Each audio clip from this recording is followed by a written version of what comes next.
यदि मैं आपसे पूछूं कि साइन 0 डिग्री का मान कितना होता है तो आप बड़े ही आसानी से इसका जवाब दे देंगे और कहेंगे कि साइन 0 डिग्री का मान 0 होता है। ये तो बहुत आसान है, ये तो हमें याद है।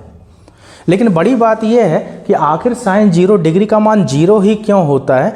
जो 0 आ रहा है इसकी जगह में 1 2 3 4 कोई भी नंबर क्यों नहीं आते।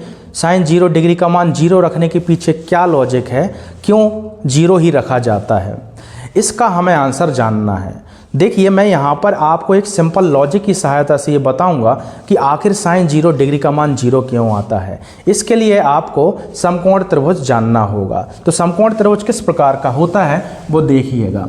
यहाँ पर समकोण त्रिभुज इस प्रकार का होता है जिसमें 3 साइड होंगी। मैं इनके नंबर दे देता हूँ, A B C। ये पॉइंट मैंने मान लिए A B C। ये वाला एंगल 90 डिग्री का होगा, इसलिए इसे समकोण त्रिभुज बोला जाता है क्योंकि इसका एक एंगल 90 डिग्री का होता है। यहाँ पर जो एंगल मुझे निकालना है, जो कोण निकालना है, उसको मैं थीटा से रिप्रेजेंट कर दूंगा। यहाँ पर जो 90 डिग्री होने का बिल्कुल सीधी लाइन है, खड़ी हुई लाइन है, इसको हम परपेंडिकुलर बोलते हैं, हिंदी में लंब बोला जाता है। और जो लेटी हुई साइड है, इसको हम बेस बोलते हैं, हिंदी में आधार बोला जाता है। और 90 डिग्री के जस्ट सामने वाली जो भुजा है, जो सबसे बड़ी वाली भुजा होती है, इसको हम बोलते हैं हाइपोटेनियस। ये कर्ण भुजा कहलाती है। अब त्रिकोणमिति में क्या होता है, यदि हमें भुजाएं पता होंगी तो हम एंगल निकाल सकते हैं, और एंगल पता होंगे तो हम भुजाएं ज्ञात कर सकते हैं। और यहाँ पर हमारे पास 6 त्रिकोणमितीय अनुपात होते हैं, साइन, कॉस, टेन, कॉट, सेक, कोसेक। इनकी सहायता से हम भुजाओं और कोणों में संबंध बताते हैं। तो सिंपल हमें यहाँ पर क्या करना है, साइन 0 डिग्री का मान ज्ञात करना है। तो मुझे साइन का मान पता होना चाहिए। तो साइन का मान होता है साइन थीटा बराबर होता है परपेंडिकुलर अपॉन हाइपोटेनियस, मतलब लंब बट्टे कर्ण, लंब बट्टे कर्ण।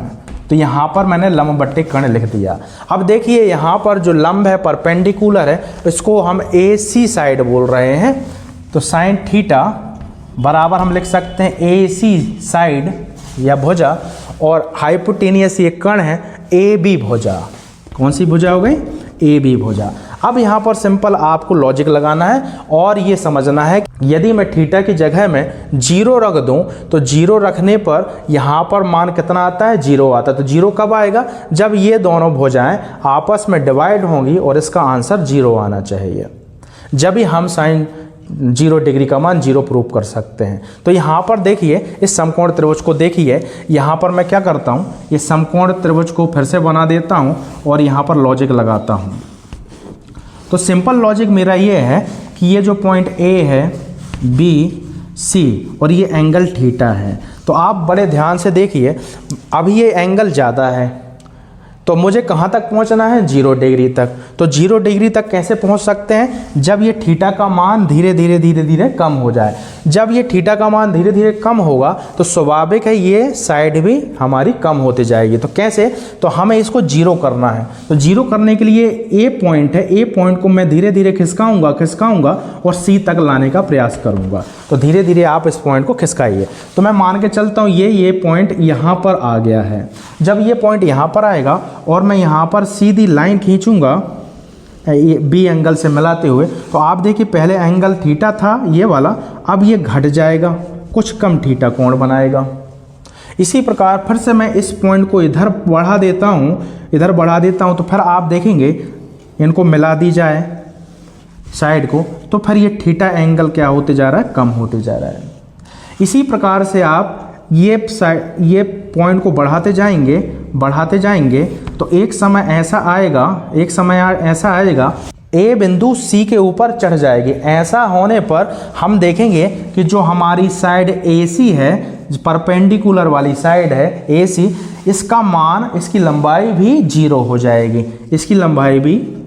जाएगी, क्योंकि धीरे धीरे आप देखिए जब ये हाइपोटेनियस की साइड धीरे धीरे खिसकेगी और एंगल को कम करेगी, तो हमारा जो लंब है परपेंडिकुलर वाली साइड है उसका मान कम होते जाएगा और एंगल भी धीरे धीरे कम होते जाएगा। तो एक समय ऐसा आएगा कि ए पॉइंट सी के बिल्कुल ऊपर चढ़ जाएगा तो हमारी लंबी की लंबाई 0 हो जाएगी और एंगल की लंबाई भी 0 हो जाएगी।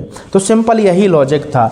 तो हम ये लिख सकते हैं यदि थीटा अप्रोच कर लिया है 0 डिग्री तक तो हम ये कहेंगे कि जो हमारी परपेंडिकुलर वाली साइड है वो उसकी लंबाई 0 हो जाएगी। तो सिंपल यही लॉजिक है।